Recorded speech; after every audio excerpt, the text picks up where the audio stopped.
guys, it's Jeanette. This is my first video on YouTube. Very excited about that. Um, and well, being that it's going to be wash day tomorrow, I was just thinking to myself, I should make my first video about natural hair. So I have some things that I wrote down about natural hair and basically tips that have helped me as a natural, going natural, being natural for several years, things that I've seen on YouTube, and I just wanted to make a video that kind of brings everything together and into perspective. So I have 5 tips for you guys today, and feel free to add tips that help you, or if you have any objections to my tips, please by all means add it in. So tip 1 is to hydrate and moisturize your hair. So natural hair, obviously it demands a lot. It's very, very time consuming, and it can get really bad really quickly if you don't take care of it. So what I mean by hydrate is obviously use water, and water at all times basically. You can use water to detangle, you can use water to style, you can use water before you put on a product. Basically use water at any point for your hair. It's going to do wonders. And moisturize. So moisturize means oils, creams, lotions, leave-in conditioners, stuff that really is going to help your hair be easy to detangle. It's going to really set into the hair and not just sit on it, and it's going to help your hair to grow and to basically flourish. So for me, I've used oils like coconut oil, almond oil, sweet almond oil, and olive oil. They've been really helpful to me. They've done wonders for my hair, for retention and helping your ends stay intact. Very important. So the main thing with that though is you need to know what the oil does, and you need to know if it's going to work for your hair. So a bit of it is trial and error when you start out and you are natural. For the first few months to years, you're going to have to like try out things, maybe ask around, just buy a few things at a time and test it on your hair to see how it works. But you're definitely going to need a good oil. You're going to need a good moisturizer, a good leave-in. Things like that are really, really important for your hair to flourish and succeed.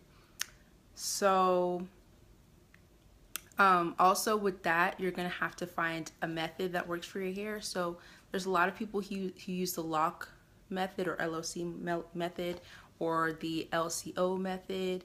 But basically that means you have your lotion or your leave-in and your oil and your cream if you do the LOC. And that basically just ensures that your hair is moisturized and hydrated between the time that you wash your hair to the time where you wash it again. So also number 2, that brings me to my next point, always work on damp hair. Now this is the most important, I think, by a long shot. I used to not work on damp hair. I'd work on dry hair, and it'd be literally just falling out in clumps, and it'd be just horrible, and I'd be crying, and I'd be like, what's going on with my hair? But when you work on dry hair, you're literally promoting your hair to snap and to break off, and that means damage, and that means less retention. So you have to work on damp hair to ensure that your hair is in the best condition. And with that, between times where you wash your hair, you can always hydrate. I have a spray bottle with me that I put either water alone or sometimes water and another product or an oil or something, and mix it up and spray it on my hair, just along the shaft. You can do whatever you want, but making sure that your hair has some sort of hydration throughout the week or weeks before you wash your hair again is really important.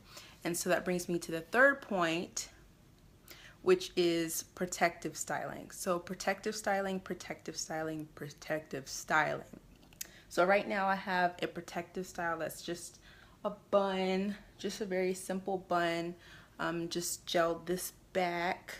But protective styling is really important because it, one, obviously keeps your ends away from the environment and from just damage in general, but then it also helps your hair to rest, because throughout the months or the whatever of the year, you might want to try out another style or do something different with your hair, and that's fine. But if you do too much manipulation and you're always styling your hair, you're going to find that your hair might become weaker, might become less dense, it might also become more susceptible to breakage, which is going to set you back if you have hair goals. So it's important to know that you need a protective style, and when you find good ones, just stick with them and you'll be good to go.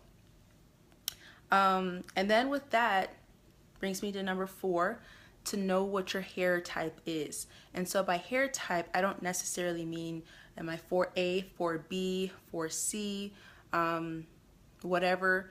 It just means basically knowing certain characteristics of your hair that will help you to promote hair growth, to promote retention, to promote the best hair that your hair can actually be, which means density, porosity, curl pattern, which your hair doesn't have to all be the same curl pattern. Within my hair, I have different types of curls. And so I wouldn't just define my hair as 4C or 4B or 4A, but it has characteristics of all of those within it. So just shows you how diverse your hair is and how amazing it is and how much you need to take care of it, because it's got a lot going on.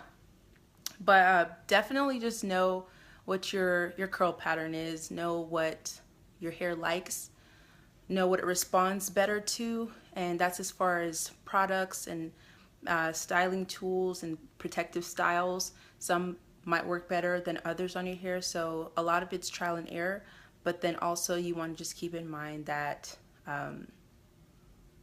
you don't want to damage your hair. So you want to be kind of picky, kind of choosy with what you choose for your hair, and just do research on your hair. I think that's the best thing to do, because you're the only one who can really maintain and keep your hair the way you want it to be. So number 5 then is to love your hair. And I know many people talk about this. Many people have made videos on this about self-love and loving the way your hair is. And honestly, I think that's very true, because ultimately your hair is a direct reflection of who you are, and it just shows your beauty, I feel like, when you can embrace it. Now, not to knock anybody who wears weaves or wigs or extensions of any sort. I mean, that's completely fine. Like, you have the right to express yourself through your hairstyles. But I think it's so beautiful when you can just release your hair and really be okay with it and just appreciate it for what it is.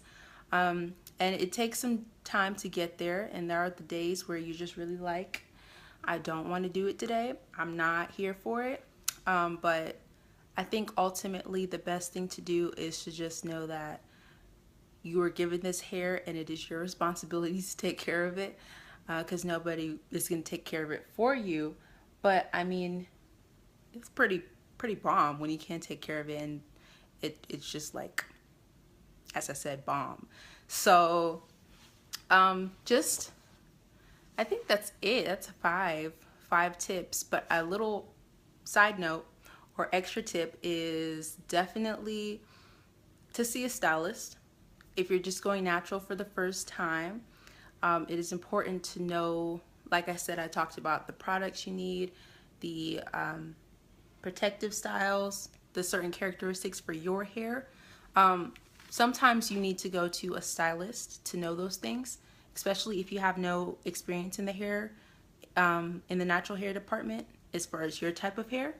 You can go and see a stylist who can help you to know how to wash your hair, how to detangle it, how to style it, what products to use, if you need a trim, and how often you need to trim. Certain things like that are really helpful when you can talk to somebody who can give you the right information for that. And also watching YouTube videos. I think that's also really important.